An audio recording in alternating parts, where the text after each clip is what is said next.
Jeg vil lige benytte lejligheden sådan lidt kort til at sige, nu er det altså 50 år siden, at Erna og jeg, vi sagde ja i Vandløse Kirke i Københavns Kommune. Og efter vi så var blevet gift i kirken,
og så er I velkomne til at komme indenfor.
Vi har ikke selv prøvet det endnu i så mange år. Vi forestiller os, at det både kræver flid og udholdenhed at være sammen i 50 år. Og det er jo heller ikke så hyppigt et fænomen længere, tror jeg. Og i hvert fald mange af mine kolleger og venner, der sagde, guldbryllup, det er godt gået.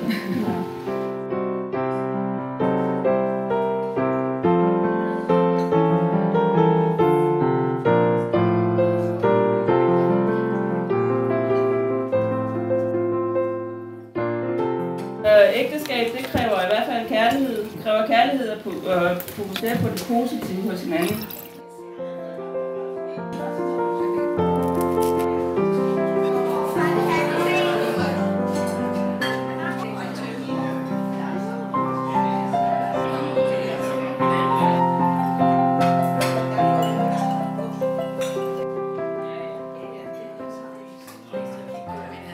I de her 50 år, jeg har været sammen, der har I også formået at dyrke og styrke både jeres selvtillid og tilliden til hinanden, tror jeg.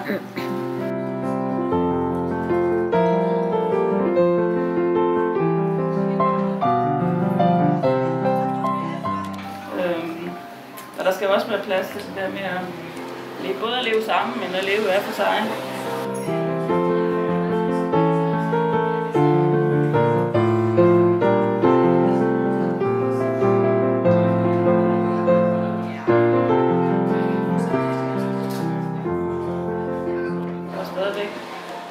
Masser af liv at være sammen med sine venner og